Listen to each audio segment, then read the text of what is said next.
Welcome to A Reel of One's Own. My name is Andrea Thompson, and I'm the producer of this show.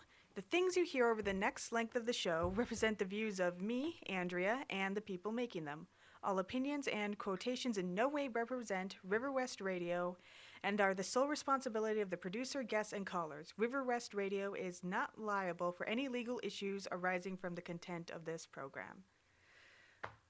Oh, that was the most awkward disclaimer I've ever heard and I've ever said, and I've said my share of disclaimers. So now that the obligatory disclaimers out of the way, hi, my name's Andrea. This is A Reel of One's Own, and as you can probably guess from the name, I am just going to be talking film for the entire show. Films I've seen, films I've liked, films I just happen to be watching. I could go on for a while, so luckily I do have a while.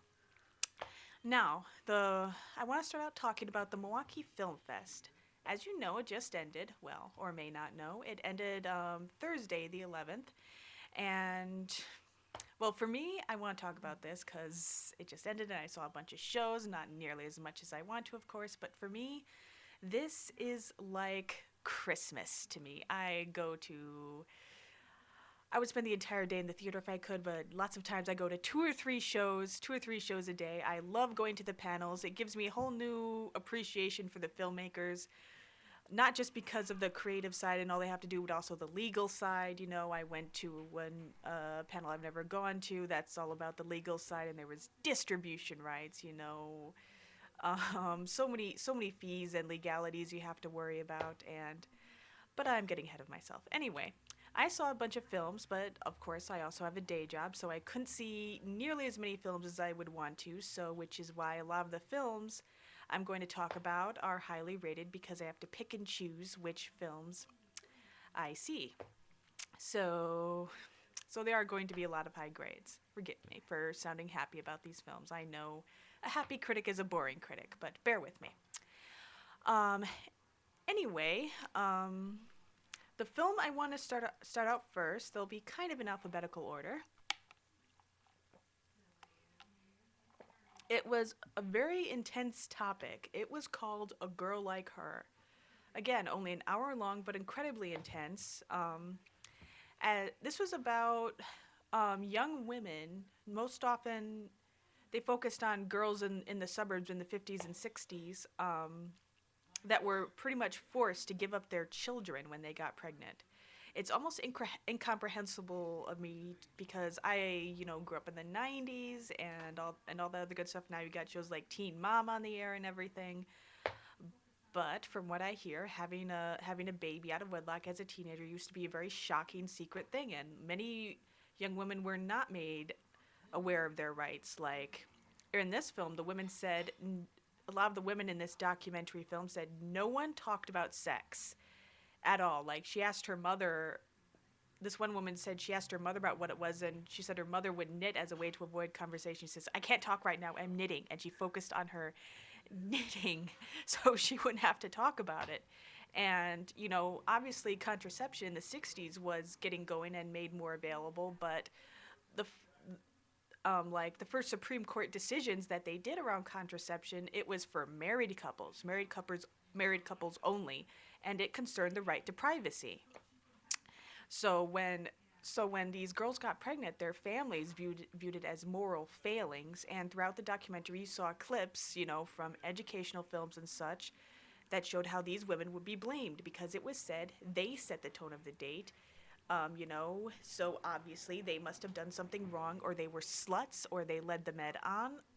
Otherwise, their lives are going to be ruined. The men would not be affected. So they were sent to maternity homes, and apparently there were women of all ages there. And in the homes, a woman would talk to about how men would expose themselves because they thought they were all sluts and whores, and if they went outside, kids threw things at them, and people who drove by would shout slut and whore. So forgive my language. And when they gave birth, like apparently when they after they gave up their child, they were not allowed to have a lawyer. They had apparently had 30 days to change their mind, but they didn't know that. They were told you are not good enough to have this baby. It's going to go to a good home with good people, not you. Again, this language that they that they used is almost incomprehensible today, but apparently this was all out there. It was just never ever talked about, ever. So and they showed clips of like how these propaganda films about how so many babies were unwanted, and in one clip they would test these children for intelligence so they quote unquote would not be a burden to the families that um that they would be adopted into, you know? And it said that the smarter these kids were, they were sent to wealthier homes, and it was pretty shocking stuff. So, and according to the film, most of the girls who were kind of forced to give up their babies were from upwardly mobile white homes in the burbs, you know, which seems to give further testament to what I've always thought, all that nostalgia about the 50s as this incredibly clean cut home. It's only that way because nobody talked, frankly. Nobody talked. I'm glad there are more whistleblowers.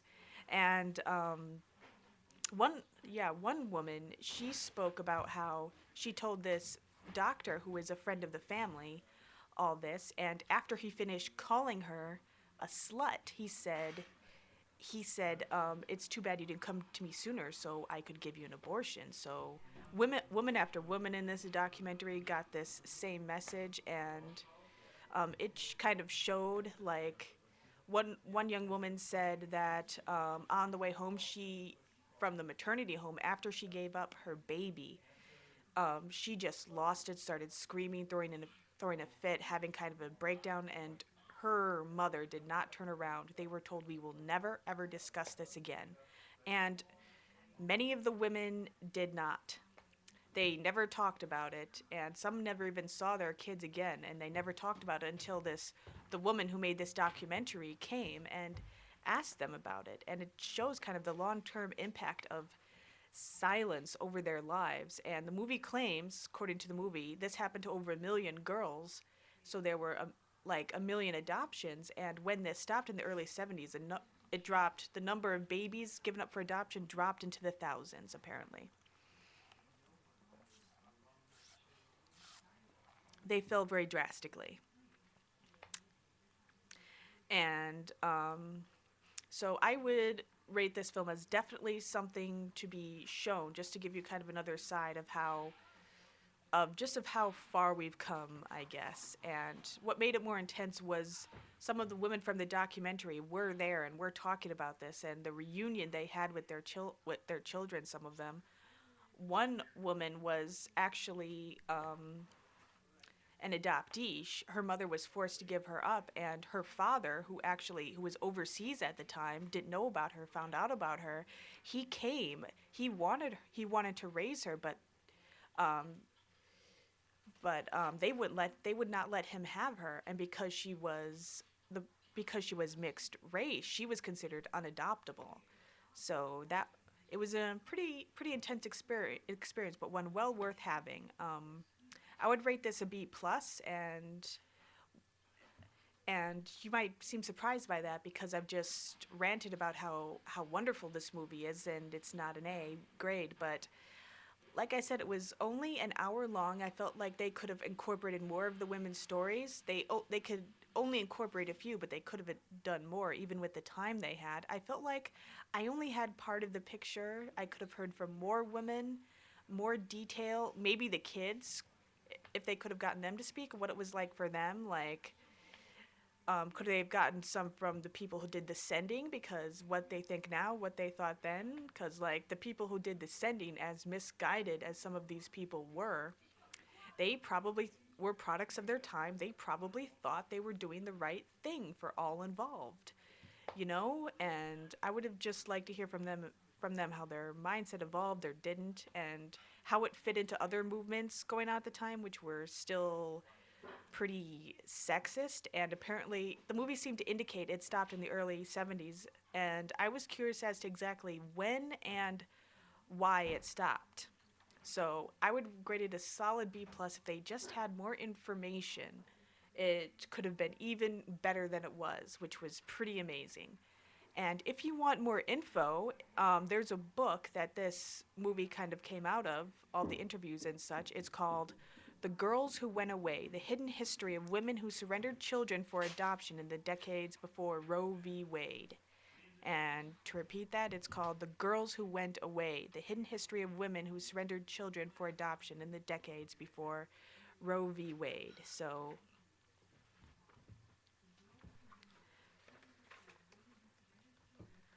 like I said, solid B plus. The movie is called A Girl Like Her,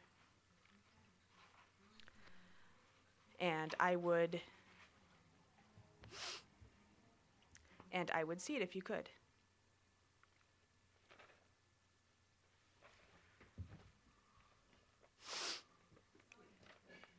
And the next one, but I'm sorry, one second.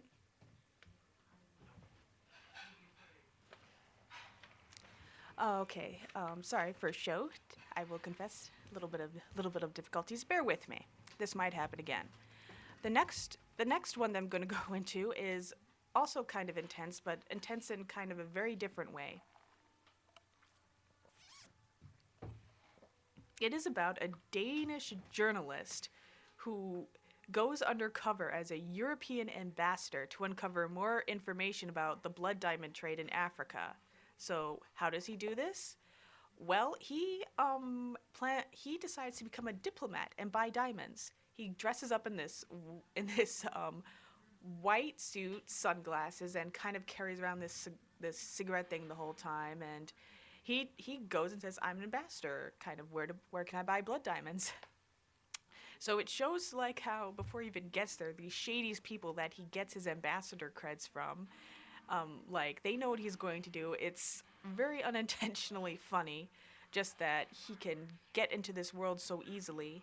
So he goes into the Central African Republic, which is basically it's called a failed state, but you can't really call it a state because apparently after the French left, the Central African Republic never really had an infrastructure. Time has gone backwards. There's kind of no structure, very little authority. So it's kind of the perfect ground for what this Danish journalist wants to do. And he has a ready supply of happiness envelopes, aka bribes, which he which he gives to various officials, and he actually sits down with a bunch of high-ranking people, which he films. He has to hide the camera, of course. One of the security people he interviewed in the film, actually, who kind of bluntly said all these kind of sinister things about how things were run. According to the film, later on, he was assassinated, and again, according to the film, everyone knew who the murderer was, and he was completely allowed to go free. So, and it just shows like it's very funny, very sad. He like goes to visit all sorts of people in the Central African Republic, and there's one group. This is not my word. This is theirs. What they call these tribal people. They call them the pygmies. And to show this guy, this journalist masquerading as an ambassador, a good time, apparently they get all the pygmies, including the children, drunk, so they'll dance better for the ambassador. So, it is something to see. So it's very darkly funny, hilarious. The LA Times said it was guaranteed, depending on who you are, to enlighten, disturb, or offend you, and they also called it a strange mix of Borat meets The Economist. So, which is fairly true. At times, it is very painful to watch, such as, like, apparently he has to set up a match factory there as a kind of cover. So, and he kind of gives these people a sense of false hope when he talks about building this match factory and all that. So that was the only time when I really felt like there was no blood, no profanity. But when I was watching that and I saw the sense of false hope that he was giving these people, I almost wanted to look away. And but the journalist in the film said he knew what he was doing, that he was giving them false hope, but he said these kinds of things are done every day, apparently, by ambassadors, the kinds of people he was pretending to be. Um, and this it gets kind of slow at times because let's face it, real corruption is boring. You sit down with a guy in a room and you discuss going to these rebel areas just as calmly and quietly and all this corruption stuff, just like you were talking about the weather. So at times it is hard to follow and a little bit boring, and you're like, wait, this is boring, and they're talking about, and then you'll be shocked because yeah, this is boring, and this is actually what they're doing. He's going into an area where he could get gunned down or killed at any moment to get these blood diamonds.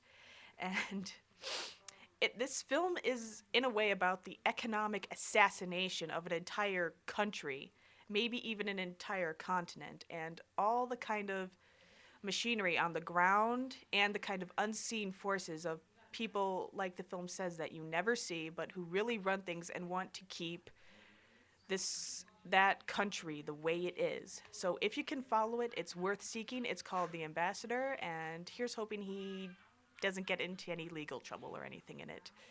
Like, uh, again, that's called The Ambassador. Okay, next one.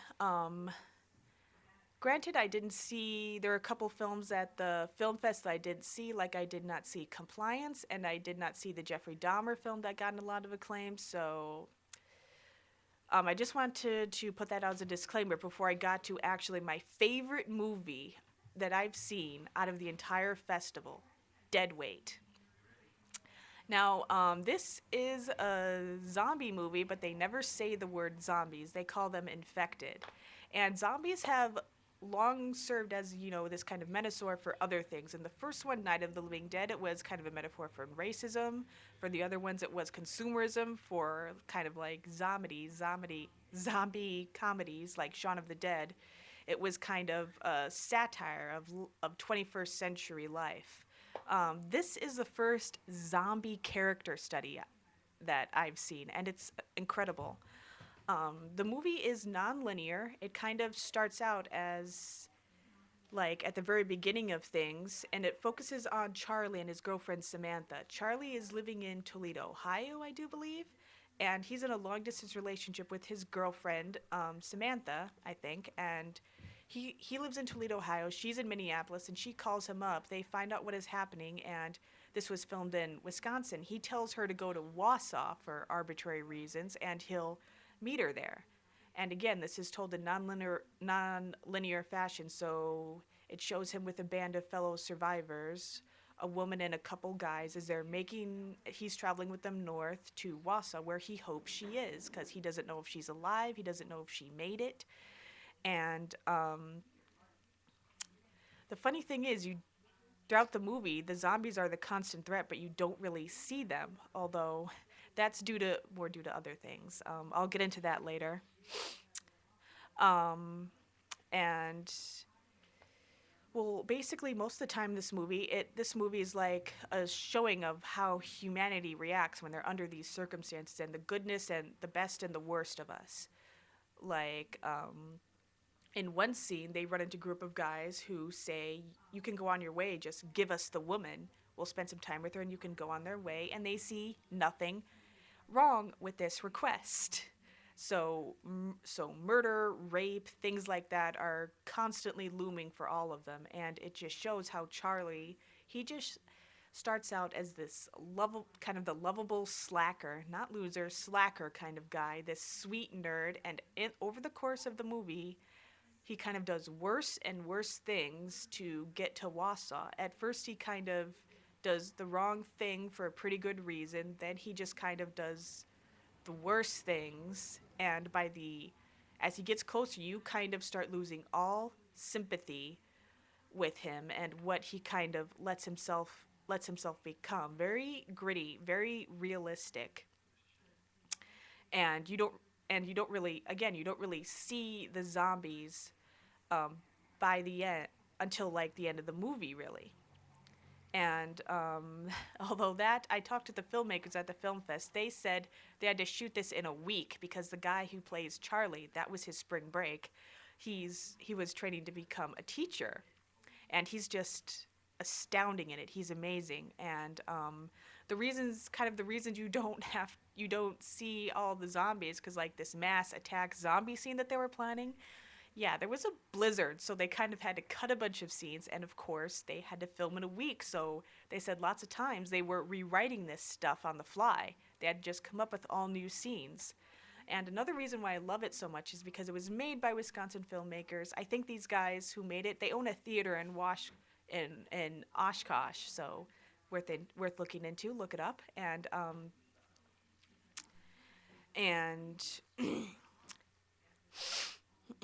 where was I? Ah, yes. Um, like you can just tell this is a real labor of love. It's all shot in Wisconsin by Wisconsin filmmakers, so that's why I have a softer spot for these smaller films who don't have the backing that the major films do, obviously. So I'm inclined to go easier on them. So yeah, favorite film of the festival, Deadweight, zombie character study, but it is just called Deadweight. If you want more info, you can go to the website carryingdeadweight.com. That's carryingdeadweight.com, and this film is a solid A minus, just because a few characters just seem exaggerated, like really bad or really good, so you can kind of lose sympathy with Charlie. So that was the only flaw it had. Solid A minus. And next one is that I'm discussing is really cheerful. Also, it is called Eddie, the Sleepwalking Cannibal. Ah, those Danes. This is a Canadian Denmark film. It's about this Danish artist named Lars. Mm.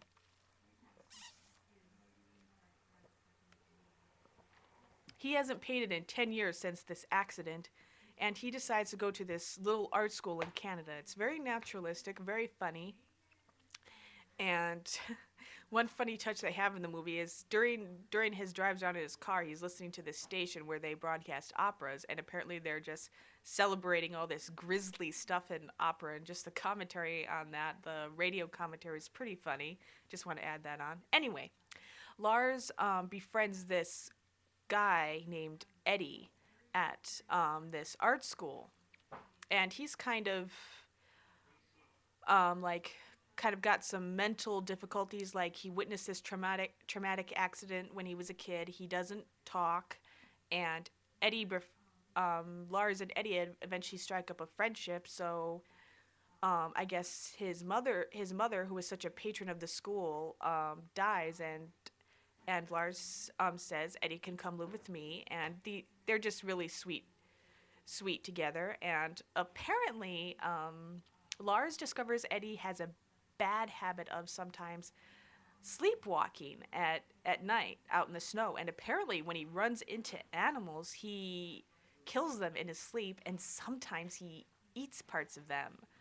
So one night, Lars has this jerk neighbor, and he won't shut up his dog, so he kind of leaves the window open, and he discovers that Eddie has killed his neighbor.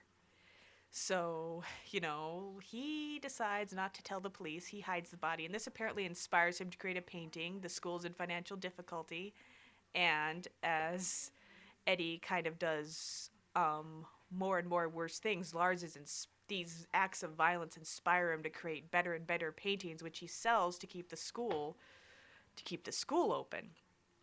So the worse the violence, the the better the painting is, the more he's inspired. And there's a subplot where he's with this one of the teacher at schools, of course, and the only problem I had with this movie, I like it. It felt like kind of original, and the friendship between Lars and Eddie was very sweet, even during the worst times. It's touching, it's funny, but at times it was slow, and I didn't feel like I knew enough about Lars and the details of his accident and his life in general. It was kind of touched on, he had an accident, but it wasn't revealed. And the ending was kind of a shocker, kind of original, but I just wish it had more. And plus, the kind of conversation of the radio announcer during the end credits was hilarious. And so I would give this, again, this is called Eddie, the Sleepwalking Cannibal, as if you could forget. And I would give this solid B minus. And up next um, was a documentary called The Invisible War. This is about a very provocative topic of rape, more exclusively rape in the military. Um, and basically, it was about how women in the military and even some men were harassed, raped, and nothing was really done about the rapes. And the men involved are generally not prosecuted, and if they were, they received basically a slap on the wrist, and some were even promoted. Like the women in these documentaries said they were even prosecuted under adultery laws that the military has on the books, but the people who raped them were not. Even if they were married, they weren't prosecuted under adultery laws. So it goes into how a lot of these women not only did this horrible thing happen to them, but how they said what happened after and how the military reacted to them made it even worse. One woman, even other men said, "Get this man away from her," and they did nothing. And she was hit so hard across the face by her rapist that she still has facial injuries, which she has to take tons of medication for, and the VA won't cover them. And she says that this affects her life so much because the cold makes her unable to go outdoors, and she has a husband and a daughter, and she can't go outside with them some days. It was it was a very intense documentary, but they not only touched on the emotional side, they touched on the legal side too, and it shows how the command structure gave all the power to commanders who would often be friends with the rapists. These commanders actually were given all the power to decide whether or not to prosecute the men who did it, and often they would not. And lots of times, the documentary said the woman would report it because it was the commander itself that did it. And it kind of goes into the scandals of times past where this problem was put in the spotlight, such as the tailhook scandal of 91, where 83 women and 7 men were assaulted during a military convention in Vegas. The Aberdeen scandal in 96 at an army post in Maryland, where nearly 50 women brought abuse charges, with 26 being rape allegations, and then the 2003 Air Force Academy sex scandal, where several women said they'd been sexually assaulted by other cadets and were actually ignored or scolded when they reported it. So even if the woman kind of went to their bosses to prevent this from happening, nothing was done. And of course, after nothing was still done, and they focused on the response, if any, and a lot of the responses kind of I'm sorry. This obviously is not, but these responses were seen like mottos that said "Wait till she's sober," and or saying women should always have someone with them when they walk, which is obviously insane and once again puts all the responsibility the on the women. So and then there was the Marine barracks in Washington, which was real close to the White House, where several horrible things happened. And like I said, the response were these crappy videos that seemed to once again blame the women, and and even men. They did focus on some men who had this happen. Most said they never ever told anyone, and that's one of the things I have to say about the film, but we'll get to that later. And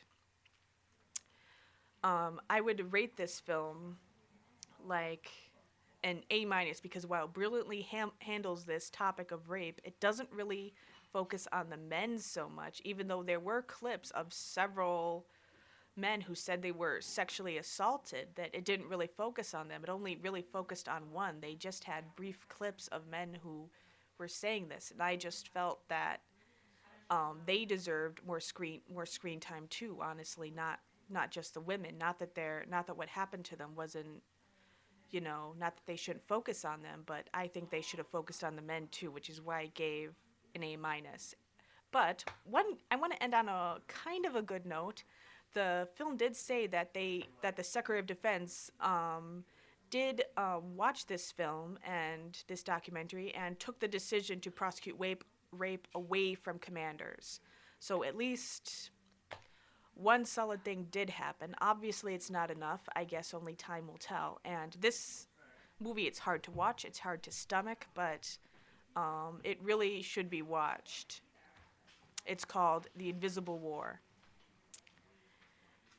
And like I said, watch it because people, obviously, the people who serve our country should not have to be dealing with this and should not have to be going through this. Okay. Next is a French Senegalese film called Tay, also called Today, or in French, Aujourd'hui. Aujourd'hui. I'm probably butchering that, but it's called Tay or Today.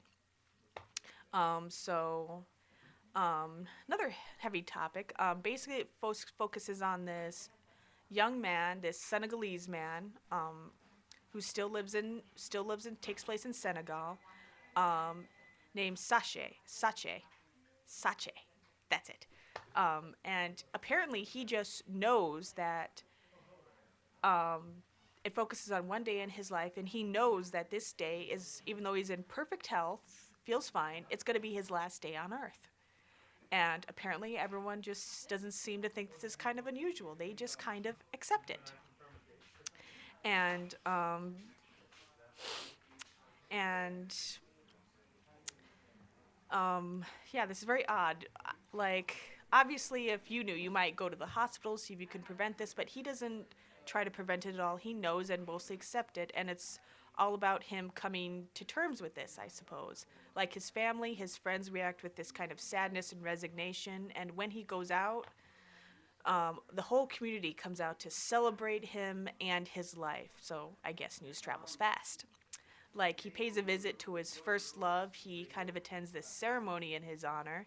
He hangs out with his old friends, and he spends the last part of the day with his family. And it's kind of one of the more intense part was when one of his relatives, he's um, bathes bathes him in the manner, like, kind of mock bathes him. He lies down on the ground and he says, "This is how we will bathe you when you die." And he kind of shows him how a little bit, and he says, "Yeah, I know, you feel like you've got things unfinished, but you're gonna have to come to terms." And it was just a pretty interesting picture, because even more interesting because it they just normally when you see films about people like this, they're generally the other, and they're seen through the eyes of people from on the outside. But this is strictly from the perspective of someone who's in the community. And this is very personal to me because Senegal is in the west coast of Africa, and I've kind of been on the west coast, another country, the country of Ghana. And I didn't expect Senegal to remind me of Ghana because even though it's also on the west coast, it's still very far away. But a lot of the things I saw, just like the slight touches, like his Sache's wife makes him a dinner over coals, but they've also got a flat screen TV. So I just loved how they just showed kind of like the old and the new, the modern, like the capital, the bigger city, and the smaller area where he lived. He just showed like kind of all aspects of just ordinary people living in Senegal. And I would rate this a B minus because it doesn't really explain everything. Because apparently, Sache had studied in America, but he chose to come back. And everyone wonders why he chose to come back and didn't stay in America because I, let me tell you, I've been there. They don't exaggerate how much, honestly, a lot of these people want to come to Europe or America. I got marriage proposals, let's just say that. And I was actually really curious to find out why he turned down what so many people seem willing to do anything to get. So, it shows how he kind of comes to terms with his death, but it doesn't say too much about his life itself. So I just wish I could have seen more of that. So solid B minus. And once again, that is called Tay or Today. I won't try and be pretentious again and say the French version. So, and next up, um, we is called We Are Legion: The Story of the Hacktivist. This is about Anonymous, and was kind of a film I enjoyed very much because well, I'm not going to try to be unbiased. I like a lot of the things Anonymous does and all that. So apparently the filmmaker feels the same way because he does not even try to be objective. Well, it kind of gives a good background on Anonymous, how it started, strictly just for like from the earliest days in the 80s where they toyed around with software, pulled pranks. It discusses 4chan, kind of fleshes out the stuff for the non geeks, the non trolls. And honestly, the way the filmmaker depicted it, it made Anonymous look like an older brother or a cousin, like the older brother or older cousin if you don't have a brother who will annoy the crap out of you, maybe even make you cry, maybe dry you to tears, but if anyone else bothers you, he will come down on them like a hammer. So that's kind of what it reminded me of, this documentary. And of course, Anonymous is a loose collection of hackers, no real leadership. It kind of did show how they weren't noble all the time, like unfiltered speech. It's not always pretty. And he depicts them as how they kind of started off as pranksters who pranked people online, trolls. They're just out to annoy and offend people as much as they can. Um, and it shows how one of the first instances where they screwed up this neo-Nazi white supremacist Hal Turner's life. Basically, he started bothering this heavy user of 4chan, and the guy says, "Oh no!" And everyone said, "Oh no, you don't get to do that." So, they completely messed up his life. Like they would send like escorts to his house, send pizzas to his house, industrial materials, like they and he would have to pay for some of this. And then they investigated his site, and they kind of investigated more into his life and found out he was a paid FBI informant. So he just lost all credibility, couldn't run his radio show anymore. And what made this different, is because they felt like for once they had the moral high ground because this guy was repulsive. And it also showed how Scientology was a major turning point, like when they tried to pull down this ridiculous video of Tom Cruise, and it just the doc discussed they got into this fight because it discussed the perfect inversion of Anonymous and 4chan versus Scientology. Like both were kind of came out of like geek culture with this sci-fi thing, but they're all about they attack their enemies. Scientology does. They're all about they're very they seem to be very well, the documentary said. I don't know much about Scientology. They documentary just depicted them as very refused to release information, very secretive, while obviously Anonymous is not. So when when Anonymous found out that they weren't that they were doing this, they actually said, "Oh no, you can't do that." And for once, they all got out of their houses, I guess, and protested Scientology. And a lot of the guys in the documentary laughingly said because some of these guys came out and met a lot of the really good-looking girls that were actually a part of this movement, contrary to stereotype, they actually got to have sex way before they would have. So they were joking about that. Some stereotypes are there for a reason, I guess. And they got even more political when the and they actually got involved, according to the documentary, with the Arab Spring. Like the Tunisian hackers managed to get came to Anonymous and managed to get them information about the leaders and who gave it to WikiLeaks. And there's a clip of Tunisian people thanking Anonymous. And they said the real turning point was when in Egypt they would tweet on some Egyptians' behalf, and they said it was a real turning point for them because they were watching real time as these Egyptians were getting hurt.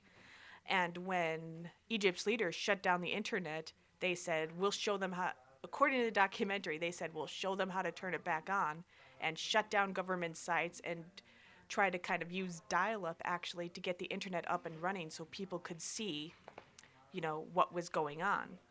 And it showed kind of how different not so noble groups kind of broke off from that and started doing less noble things, like just spreading out ordinary people's information and all that. And it also showed how some of these hackers were punished very harshly for that's for their activities that seemed rather disproportionate to what they were doing. And the very last line, which was I feel was a smart choice, was your opinion matters.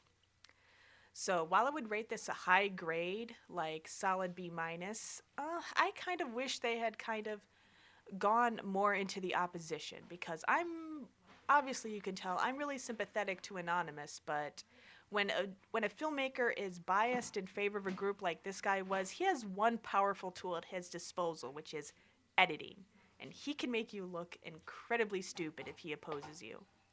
So I agree that I'm I'm against censorship. I feel like people should say anything, be able to do anything. Well, not do anything. Should be able to say anything, depict pretty much anything they want, as long as it doesn't actively harm people. As putting off this information doesn't harm people, like certain people who kind of post addresses of people they want um, dead and give you instructions of how to do it. That is harmful. But like I said, generally I am anti-censorship. But I was, trained as a journalist, and we're taught that sometimes you have to keep certain information private. Like I'm going to use an example from my own life. Like one time, I was actually interviewing undocumented immigrants who obviously took a big risk in talking to me, and of course, I will keep their identity private because we all know what would happen if the identity of these people were known. So while I said all information should be available in an ideal world, as much as I dislike what certain authority figures do, I understand that sometimes information has to be kept quiet for certain purposes, and I hope that our governmental leaders aren't up to no good all the time. I really hope that. So, solid B minus. I just wish they had gone more into the opposition. And and wow, I have not even gone through. I still have one more film left to go into from the Milwaukee Film Fest and a few others I've seen that have opened this weekend, but I guess I will have to save that for later because I am actually almost out of time, but it was a one-sided conversation, which means it's a conversation I thoroughly enjoy. But I still really really want to thank anyone who's listening to this broadcast. My first show and hopefully my next one will be far more enjoyable. I don't know how that could happen. I'm so amazing, but anyway, I don't like to completely throw all my arrogance onto the air. So once again, this is A Reel of One's Own. Andrea Thompson signing off. And once again, in spite of my very real arrogance, I am very grateful. I do want to thank you for listening. So thank you.